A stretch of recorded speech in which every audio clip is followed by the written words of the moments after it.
All right, let's welcome to Straight Fire a guy who, man, this has got to be a tough week for him because the team he covers, the Boston Celtics, they went into this series against the Knicks thinking, okay, we dominated them last two seasons. We'll roll over them in five or six, get to the Eastern Conference Finals. And all of a sudden, the Celtics are down 0-2. Gary Washburn, Boston Globe. Listen, man, this has been just tell me what your life has been like over the last, like, say, 96 hours. Yeah, it's flipped from, oh boy, Cleveland lost and maybe they won't face Cleveland in Eastern Conference Finals to now uh they're fighting for their survival. I mean, they're fighting for kind of a legacy, Jason, because Oh, this team is, wanted to, they had dreams of repeating. They wanted to be the first Celtic team to repeat since 68, 69. And they said all the right things all year and they finished with 61 wins and they rested up Porzingis. He missed the first 6 weeks this season, and made sure put him on bubble wrap during the season to make sure he was healthy and everything was supposed to work out. And suddenly, a 72-hour stretch where they blow two 20-point leads has suddenly turned their season into, well, what are we going to do now? It puts everything in jeopardy with new ownership for the summer.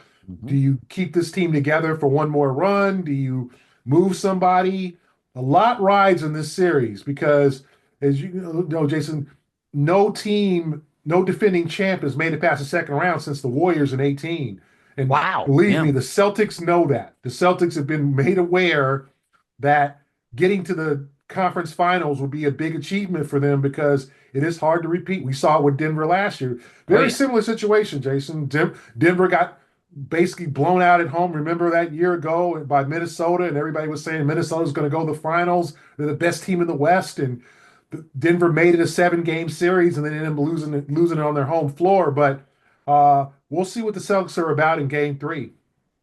Yeah, there's a lot to start. Let's go with Porzingis since you brought him up. They did rest him all season. They tried to keep him healthy, so he's good for the playoffs. And now he's got this mystery illness where they don't seem to know what it is. I've tried to read around. Nobody seems to have a beat on what's going on with him. He does not look like himself. And I don't want to say they didn't plan, but Al Horford clearly cannot log 30 minutes at this age. Brunson No, just putting him in a blender on repeat. yeah, I mean, Al turns 39 in June. So Mm, it's great to have him out there. He's still a productive NBA player, but they're relying on him too much. And with Porzingis, they just had no idea this was going to happen. I mean, he missed 8 games in March with this illness. He came back. I think he logged 40 minutes in a game during the playoffs in that Orlando series. Like it looked like he was getting back to normal, although he didn't have a good series against Orlando. They were a little physical with him, but it looked like, okay, they'll have a fresh, ready to go, motivated. Obviously, Porzingis was drafted by the Knicks and was supposed to be their cornerstone and one of their franchise guys oh, coming yeah. into the last decade, coming into this one, and it didn't work out. So he's not exactly well liked in New York because of his departure and asking out. So you thought he'd be motivated and maybe ready to go, and suddenly, during game one, this illness hits him, and he comes out in game two for 5 minutes in the first half, looks basically lethargic, like he shouldn't be out there, then comes back in the second half and makes some plays and hits some shots.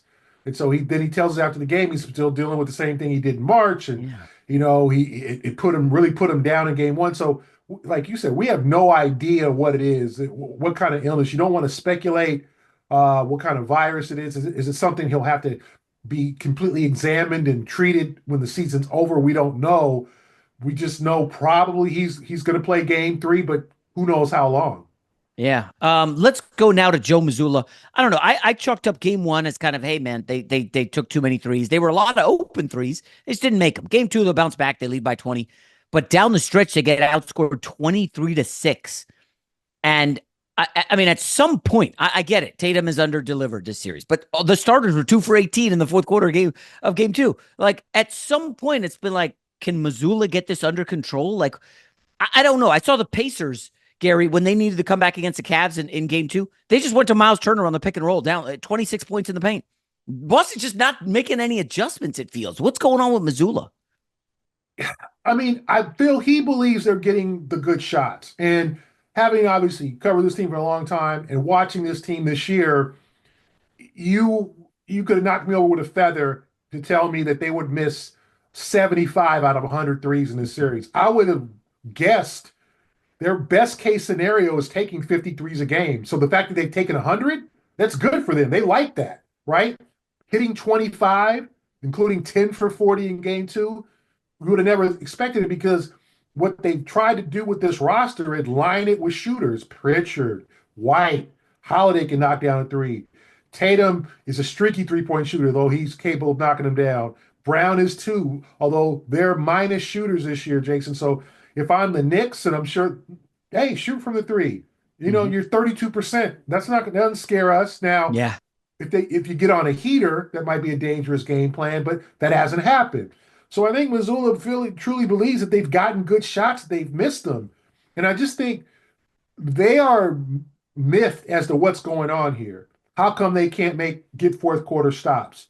How come Miles Bridges turns into Steph in the fourth quarter when he goes 0 for 8 in the first three quarters? How come suddenly he can't miss down the Mm. stretch? Like why they're looking and saying, why are these bad things happening to us? What have we done? How come the Knicks, who have scored 108, not, they didn't play bad defensively in game one, and then 91 have won both games. And the Celtics have done a good defensive job against Brunson. So I don't think Missoula looks and says, I need to change our offense. I Mm. think maybe the approach changed in game two with more, paint points, attacks in the middle, trying to get to the free throw line. But I just think they're sitting there saying, where did this come from? How come we turned into the Washington Generals literally in overnight Yeah. after a rough series against Orlando where they won it with grit and how come and then how come and this is a big point too mentally, how come we're looking behind? How come the Celtics up 20 are literally looking behind them like they're going to catch us? Oh my God, they're going to catch us. Oh my God, it's 14. Oh my God, it's 11. Oh, here's McBride. Oh, he's going to hit this one. Oh boy. Like that's what the fans are thinking. And honestly, what's what the teamers thinking? They're not playing to win. They're playing not to lose. They're playing to prevent defense. Yeah. They're playing to just hang on. And they're not hanging on. It feels like Jason Tatum is bearing the brunt of the criticism, and I get it. He has not been good. I've been a Tatum defender, even though I don't like Boston sports teams, born in New York. But I don't know what to make of Tatum. This is 4 straight years he's going to be first team All NBA. I mean, Gary, we're looking at a top 5 player in the league for 4 straight seasons. That's what, over 200, I mean, probably almost 300 games of Mhm. data that Jason Tatum is a superstar. And Yeah. he's had 2 bad games. Like, what do we make of him? I don't want to hear this. He's not clutch. I know the game 6 against Milwaukee and the game 7 where he went off against the Sixers. Like, he's a great player. What has happened to Tatum? One, I think that OG Anunoby, I mean, if you look at those matchups over the years, Anunoby is Anunoby's like a unicorn, man. I mean, he's an old school NBA player. You look at him physically, as I've said, you do not want to see him in a dark alley. Anunoby's a built, big, athletic dude. I mean, he's the guy you look and you're picking him first on your team, right? In terms of you playing pickup, that's the guy I want. He's gonna lay some hat.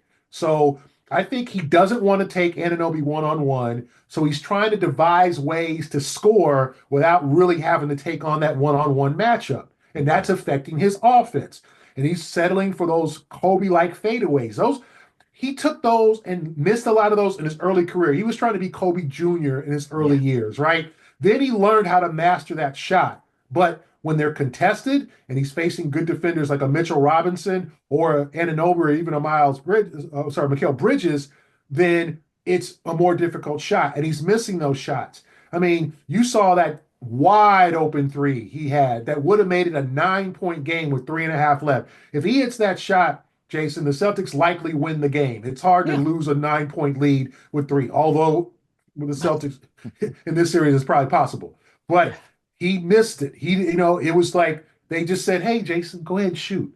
They are in his head, and he's got to Mm. get out of his head. He's got to look in the mirror. And he's got to say, "I'm the best MF on the floor. I'm better than Brunson. I'm the best dude. I'm the one that everybody needs to. I'm on all the commercials." Like, and there's got to be a soul searching over the next 48 hours before that game 3 Saturday afternoon in New York. And we all know everybody's going to be in the house at MSG. That is going to be a raucous atmosphere. And he's got to show his best because he is being dragged. Obviously, you have to the Olympic experience, and he didn't win Yeah. Finals MVP last year. Jaylen Brown won. He didn't win Eastern Conference MVP. Jaylen Brown won that too. That Tatum's reputation is taking hits, and he feels scrutinized. Well, this is kind of why when you go 1 for 12 in the fourth quarter of games one and two. Yeah. Not great. I will say the whole, Olympics snub. Like, I get Kerr not wanting to play him above Kevin Durant and LeBron. Like Of course. two historically great players. But the weird part is like the Finals MVP Eastern Conference. It almost reeks of Steph Curry. Remember when Iguodala won the MVP? Yes. Then the 73 win Warriors lost. And then Kevin Durant wins 2 Finals MVPs with him. It almost feels like that. And I wonder, do you think that this stuff matters to Tatum? I don't know. You're around the guy all the time. Does he care about that stuff? Well, I think he wants to be recognized for his growth and his versatility. He wants to be recognized for his ability not only to score, but to rebound because he's a plus rebounder. Oh yeah. Because you would not consider him a physical player. You would consider Jason more of a finesse player, but he grabs 10 rebounds a game. He gets his hands dirty, and he has become a much better overall willing passer over the last several years. Well, as I said before, early in his career, he had a lot of Kobe in him. He was just trying to take two different, like, hey, man, that's Kobe. And that was Kobe year 8, year 9. That was not Kobe in 98, right? That was Yeah. No. Kobe in 2006, the stuff you're trying to do. So to me, Jason is just felt probably a little bit overlooked and disrespected from the terms of like, look at the player I've grown into, and he's only 27, right? And he's about to, he's in his 8th year. So he feels like I deserve more. Then he put the team on his back in that game 5 against Dallas to close it out. He went 31. He almost had a triple double. I mean, and he felt like, and the voting was close. I think it was 5-4 or something like that, or Yeah. 7, for the MVP vote. I gave him my vote. I gave Jaylen the vote for Eastern Conference. I gave Jason the vote for Finals MVP because I just thought he closed the game out when it was a kind of an important game. You didn't want to go back to Dallas 3-2. Didn't he So lead them in points and rebounds and assists in the innocent, series too? totally, all three Yeah. categories. But Jalen's defense on Luka was exceptional, and I Well, think I that's mean, what won him obviously the MVP. And so I think Jason maybe feels a little slighted in comparison to guys like Ant-Man and other guys who have gotten this instant respect. And he looks and goes, "Well, Ant-Man hasn't even been to a finals. I won one, I lost one, but I've been to two, and I got a chip. What are you gonna like? yeah. The whole what are you gonna say now?" So, but then he does these 2 games on the biggest stage, and even though Brunson hasn't had a great series, Brunson's been the closer. He scored the Knicks' last 6 points in game 2. So Brunson is showed up when it counted. The Celtics need Jason Tatum Yeah. to do the same. Is it weird to be like we're relitigating players after one game at age like 27, 20? Like Josh Allen loses to Mahomes almost every year in the playoffs. Nobody's like, he's not that good. He's not Josh Allen MVP, Lamar 2 MVPs. Like it's Yeah, tough to win championships. Can we just say it that? Like is. it just feels like they're piling on. Let me ask you this. So about 2 months ago, when the Giannis stuff, it was very clear that the Bucks were not going anywhere. It felt like to me like the Celtics could be a landing spot for Giannis, given the luxury tax, the new owners.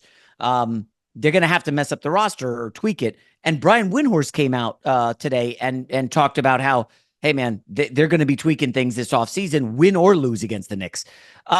Is there any of that vibe in the locker room? Are you feeling that and sensing that, hey man, Giannis could be coming in? KD, who knows? Bam Adebayo, I have no clue. But Yeah. do you get a sense that this may be, which sounds crazy, the last run for this crew together? Yeah, I think that has to be seeping into the locker room. One, because there's new owners, right? Yeah. And as much as every new owner says, "Hey, I'm going to do this, and I'm going to revitalize this, and I'm going to build," even though our practice facility is a year old, I'm building a new one. Like every owner talks all the mumbo jumbo about what's he going to do with the franchise, and he ends up he or she here, they end up being, penny pinching. Yeah. So we don't know what's in the mind of new ownership, right? And then with the second apron, the Celtics are, if you stay in there too long, your draft picks start getting frozen. So now you're impacting the later years of Tatum, or you're impacting your ability to build and rebuild in the 5 years from now in the 2030s. So maybe that kid right now is probably in 10th grade, right? But you're impacting your ability to draft a new superstar right now who's going to be a one and done in 5 or 6 years. So the Celtics have to be aware of their salaries. They knew putting this team together was going to be pricey, but they were trying to get 2 titles out of this. Because remember, Jason, the big three, obviously the original big three had 3 titles. The one in 2008, they only got one. They That's lost in right. Game 7 in the other. This group wanted to look and go, you know what, we did, because if that '08 team, we hear so much about that '08 team and that title. I mean, they have milked that damn title. Let's be Yeah. honest. We've seen the 30 for 30, we've seen everything. If they had won in 2010, just imagine the lore they would have gotten if they had won 2 and 3 years, right? And beaten Kobe twice. So this team says we want to be the first Celtic team since 68, 69 to repeat. We want to make history. We don't want to just be a one and done. You don't want to be the Denver Nuggets. You don't want to be the Toronto Raptors. You don't want to be all these teams, the Bucks, all these teams that have won and then couldn't even get back to the finals the next year. This team wanted to make history. But now, if they lose a series, especially, what tweak it makes tweaks more excusable. Mhm. Because if you win a title, second consecutive title, do you break up that team? Do you pull a Jerry Krause in '98 and just say, all right, we're just breaking everything up because we Mhm. can't afford it? That wouldn't be a good look in Boston. So this series could determine the fate of some of their players. Right. If you had to guess, Gary, we'll wrap up on this. And again, it's really speculative. You may not even want to answer. If the Celtics decide, hey, let's say they lose to the Knicks, we're going to move Tatum or Brown. Who do you think is more likely to be moved out of that duo? Because assuming you're getting Giannis, you got to part with those big salaries. I don't think you can get like Holiday, White in a package without parting with one of those two top guys. Yeah, I think it would probably have to be Brown. Mm, Just for the sake of, like, Tatum is that guy. Tatum's the guy. I mean, both of their guys are going to have their numbers retired, and I don't think they're going to go after a guy like Giannis. I think they're going to have to probably. I think the best case scenario, Jason, is for them to keep Tatum and Brown together, and then do something with Porzingis or Holiday, because Holiday has like a $37 million option, and just huh. try to keep the core of the team together. Like Porzingis's contract comes up first. Holiday has one more year than a $37 million option when he's like 37. So Mm, that might be the contract eventually that gets moved to save money. And then they're going to have to rely, obviously, on their drafting, on their young players, the guys like Peyton Pritchard that don't make a lot, that yeah. can come into bigger roles. So they're going to have to figure some things out. It could be they take 2 to 3 steps back before they get back up, because they've got to get out of that second apron, because you don't want to live there. That's not a place to live, even though, I mean, obviously, as we saw with the Warriors spent so much money during those championship years that other owners got jealous and said, we've got to stop teams like the Warriors from basically spending to win. We want to make the playing field a little bit more level, and that's where Mm, this apron stuff comes in. So the Celtics are going to have to make some adjustments. I think they'll try to work with a Porzingis or Holiday thing because of their age, and obviously with Porzingis, his lack of availability over going for Tatum or Brown. yeah. Tatum's going to stay. All right. Gary Washburn. So the game, they're calling it the biggest game at MSG this century. Game Yeah, three right. Saturday. If the Knicks win, it's over. Nobody's come Yeah, back from down 0-3. If the Celtics win, everybody in New York's going to be nervous. It's going to be a juiced up scene there. Gary, good luck covering the game and the series. It's just got fascinating. very much so. Thank you, Jason. Appreciate All it. right. Thank you.